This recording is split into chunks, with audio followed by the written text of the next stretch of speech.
नमस्कार दोस्तों। I am sure कि लगातार आप खबरों में देख रहे होंगे कि G20 में कुछ हो रहा है। G20 की समिट होने जा रही है। तो ऑब्वियस सी बात है, हमारे जो देश के प्राइम मिनिस्टर हैं नरेंद्र मोदी जी, वो भी यहाँ पर 3 दिन के विजिट के लिए ऑलरेडी जा चुके हैं। वहां पर इनफैक्ट उन्होंने कुछ बयान भी दिया है। तो इसको डिटेल से जानेंगे कि एग्जैक्टली हो क्या रहा है। G20 जो समिट है इस बार का, वो कितना महत्वपूर्ण है, उसमें इश्यूज क्या क्या हैं, क्या चीजें टैकल की जाएंगी, पीएम मोदी ने क्या बोला, काफी कुछ। चलिए शुरुआत करते हैं। और सबसे पहले तो मैं आपको यह बता दूं, जो G20 है इसको शुरुआत किया गया था 1999 में, क्योंकि 1997-98 का अगर आप पूरा समय देखोगे तो उस समय ईस्ट एशिया और साउथ ईस्ट एशिया का फाइनेंशियल क्राइसिस देखने को मिला था। और इसी की वजह से ये जो फाइनेंशियल क्राइसिस आया था, तो विश्व भर में जो स्टेबिलिटी है फाइनेंस से रिलेटेड वो बनी रहे। यहाँ पर जो मिडिल इनकम कंट्रीज हैं वहाँ पर फाइनेंशियल स्टेबिलिटी जरूरी है, वो बना रहे। अदरवाइज क्या होगा कि वो जो देश हैं, जो मिडिल इनकम कंट्रीज हैं, वो काफ़ी तेज़ी से गिर सकते हैं। तो इनफैक्ट जो अभी ये बाली में सबमिट हो रहा है वो भी आपका साउथ ईस्ट एशिया का पार्ट है, राइट। तो यहाँ पर इकोनॉमीज को मजबूत करने के लिए एक प्रकार से आप कह सकते हो 1999 में इसकी शुरुआत होती है। और इसमें टोटल आप देखेंगे तो नाम है इसका G20, लेकिन ध्यान रखिएगा टोटल 19 कंट्रीज हैं इसके अंदर। ये सभी आप देख सकते हो जितने देश हैं, टोटल 19 कंट्रीज हैं, लेकिन इसके साथ साथ एक यूरोपियन यूनियन भी है एज अ समूह। वैसे तो यूरोप के यहाँ पर आपको कुछ देश देखने को मिलेंगे, फ्रांस, इटली, जर्मनी, लेकिन इसके साथ साथ यहाँ पर यूरोपियन यूनियन का भी समूह होता है और इसीलिए इसको कहा जाता है G20। काफ़ी इंपॉर्टेंट होता है क्योंकि विश्व की ज़्यादातर जीडीपी हम देखें, पॉपुलेशन देखें, वो आपको इन्हीं 20 देशों में देखने को मिलेगी। One of the most powerful Nations है आप कह सकते हो विश्व के अंदर। तो अभी क्या हो रहा है, देखो अभी क्या है कि यहाँ पर हर साल जो है वो हेड ऑफ द स्टेट की, हेड ऑफ द गवर्नमेंट की मीटिंग्स होती हैं, आपस में आते हैं, मिलते हैं। तो जो प्रतिनिधि होते हैं वो यहाँ पर रिप्रेजेंट करते हैं अपने देश को। तो वही चीज हो रहा है बाली के अंदर। तो इस बार का ध्यान रखिएगा, आपके एग्जाम में आ सकता है कि recently Bali summit was in news. ये किस चीज से रिलेटेड है, कई बार आसान क्वेश्चन आ जाता है यूपीएससी में प्रीलिम्स के अंदर। तो ध्यान रखिएगा ये G20 से रिलेटेड है। तो ये 17th एनुअल समिट है, आपको ध्यान में रखना है। और होता क्या है कि देखो हमें देखने को तो मिल रहा है कि head of the state, head of the government, prime minister Modi ji जा रहे हैं, बाइडन जा रहे हैं, सभी लोग जाकर वहां पर मिल रहे हैं और 2-3 दिन का ये पूरा चलेगा। लेकिन मैं आपको बता दूं इसके पहले बहुत सारे छोटे छोटे मीटिंग्स हुए रहते हैं। जो इनके प्रतिनिधि हैं अलग अलग देशों के, वो आपस में पहले ही डिसाइड कर लेते हैं कि क्या क्या चीज़ें होनी है, किस चीज़ को लेकर बातचीत होगा, वो सब कुछ लगभग तय हो जाता है। ये तो बस एक औपचारिकता रहती है कि वो लोग भी आते हैं, हेड ऑफ द स्टेट आते हैं और यहाँ पर चीज़ों को और पूरी तरीके से उसको सफल बनाने की कोशिश करते हैं। और एक इंपॉर्टेंट चीज यहां पर आपको यह भी ध्यान रखना है कि अगले साल जो G20 का समिट है वो दिल्ली में होगा। तो जो 18th समिट होने वाला है दोस्तों 2023 में, ये आपका भारत में होगा, दिल्ली के अंदर। तो ये भारत के लिए और ज्यादा इंपॉर्टेंट हो जाता है क्योंकि क्या होता है ना कि जो 3 देश होते हैं, जो पहले जिसने कराया, तो इंडोनेशिया, भारत और ब्राजील, ये ट्रॉइका में आ जाएंगे। इनको ट्रॉइका कहा जाता है, ताकि जो G20 की समिट है वो कंटिन्यूअसली हो सके, क्योंकि 2024 में ये फिर आपका ब्राजील के अंदर होगा। ठीक है। अब क्वेश्चन ये है कि ये जो 2022 का समिट है, मान लो कोई क्वेश्चन आ गया, कुछ आ गया इससे रिलेटेड, तो इसका सबसे बड़ा एजेंडा क्या है। देखो 3 की प्रायोरिटी एरियाज हैं जिसके ऊपर आपको ध्यान रखना है। सबसे पहला है ग्लोबल हेल्थ आर्किटेक्चर।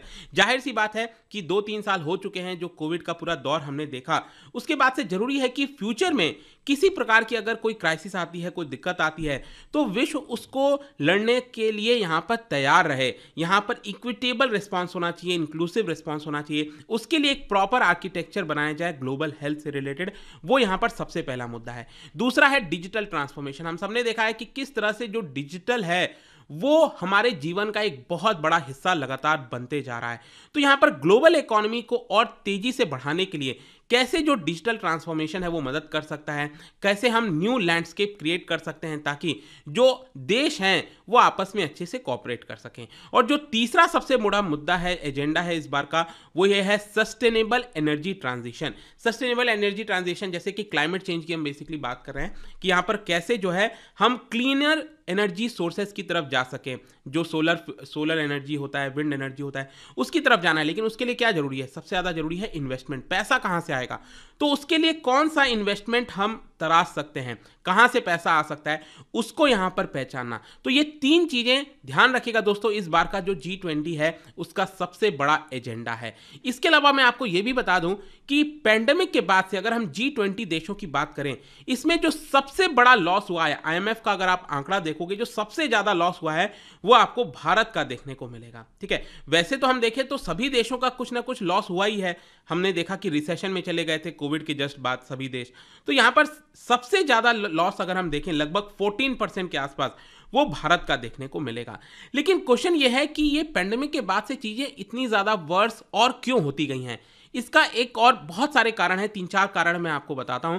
लेकिन क्वेश्चन यही बार बार मन में आता है कि कोविड के बाद से चीजें इंप्रूव होनी चाहिए थी, वापस से ट्रैक पर आनी चाहिए थी, लेकिन अब वापस से हम सुन रहे हैं कि यहां पर रिसेशन का खतरा है, इन्फ्लेशन बढ़ा है। तो ऐसा क्यों हुआ? इसके कई कारण हैं। सबसे पहला कारण है रशिया इन्वेजन ऑफ यूक्रेन।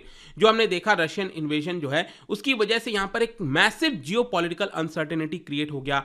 इसकी वजह से ग्लोबल इन्फ्लेशन बढ़ने लगा और यहां पर फर्दर क्या किया, वेस्टर्न कंट्रीज में सैंक्शंस वगैरह लगा दिए, जिसकी वजह से ओवरऑल जो ग्लोबल सप्लाई चेन है उसके ऊपर इंपैक्ट आया और इन्फ्लेशन बहुत ज्यादा हाई चला गया।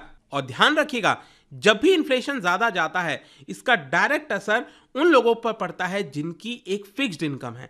तो यहां पर जो परचेजिंग पावर है वो कम हो गई बहुत सारे कंट्रीज की, वहां के लोगों की, और इकोनॉमिक ग्रोथ के ऊपर एक बहुत बड़ा झटका आया। फिर यहां पर दूसरा वो है कि इसी से रिलेटेड, क्योंकि इन्फ्लेशन इतना ज्यादा बढ़ गया था, उसको कंट्रोल करने के लिए जितने भी सेंट्रल बैंक्स हैं उन्होंने क्या किया, आरबीआई से लेकर जितने भी विश्व भर के सेंट्रल बैंक्स हैं उन्होंने इंटरेस्ट रेट बढ़ाना स्टार्ट कर दिया। और इंटरेस्ट रेट बढ़ाने की वजह से फिर क्या होगा, हमारे ग्रोथ के ऊपर इंपैक्ट आएगा। हम सबको पता है इकोनॉमी के अंदर क्या होता है कि जब भी रेपो रेट बढ़ता है तो यहां पर डायरेक्ट असर किसके ऊपर आता है, ग्रोथ के ऊपर। क्यों? क्योंकि लोग लोन कम लेते हैं, लोन लेना महंगा हो जाता है, इन्वेस्टमेंट कम हो जाता है और यहां पर प्रोडक्शन कम होता है तो जीडीपी कम हो जाती है। तो ये इसकी वजह से आप देखोगे तो जो मेजर इकोनॉमीज हैं, यूएस, यूके, वहां पर रिसेशन आने वाला, ये हम सबको पता है। और बहुत सारे और भी जो देश हैं वहां पर जो ग्रोथ है वो काफी ज्यादा कम हो जाएगी। फिर तीसरा जो कारण है वो है चाइना। देखो, चाइना बहुत बड़ी मात्रा में कंट्रीब्यूट करता था विश्व के जीडीपी में, लेकिन यहां पर क्योंकि चाइना के अंदर जिस प्रकार की पॉलिसीज अपनाई गई शी जिनपिंग के द्वारा, जीरो कोविड पॉलिसी, और जो ग्लोबल ग्रोथ का एक इंजन था वो यहां पर अब काफी ज्यादा स्लो डाउन हो रहा है। और इसी की वजह से वहां पर आपने देखा ना, रियल इस्टेट का क्राइसिस हो गया, बहुत सारे क्राइसिस हमें देखने को अभी रिसेंटली मिले हैं चाइना के अंदर। तो उसकी वजह से ओवरऑल ग्रोथ के ऊपर इंपैक्ट आया है पूरे दुनिया में। और चौथा है यहां पर कि इन सारी चीजों की वजह से क्या हुआ है कि जो जियोपॉलिटिकल टेंशंस हैं वो बहुत ज्यादा बढ़ गई हैं, मतलब अनसर्टेनिटी बढ़ गया है।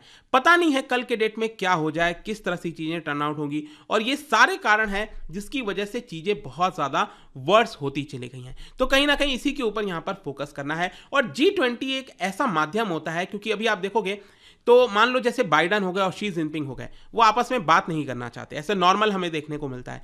लेकिन G20 एक ऐसा फोरम होता है जहां पर विश्व के जो मोस्ट पावरफुल पीपल हैं वो एकत्रित होते हैं। ठीक है, ऑल्दो अभी आप देखोगे तो पुतिन के साथ तो एक पूरा अलग ही मामला चल रहा है, ऑल्दो पुतिन को भी आना चाहिए था लेकिन वो आए नहीं है। ठीक है, क्योंकि वो एक अलग ही पूरा मामला आपने देखा होगा, रशिया यूक्रेन वॉर की वजह से वेस्ट ने पूरी तरह से बॉयकॉट कर दिया है, तो पुतिन तो आए नहीं है यहाँ पर। तो यहाँ पर आप देख सकते हो बाइडन और चाइना के शी जिनपिंग, उन दोनों के बीच में मुलाकात हुआ। इस तरह के कई सारे आपको पिक्चर्स देखने को मिलेंगे जब से ये G20 का कल से शुरुआत हुआ है।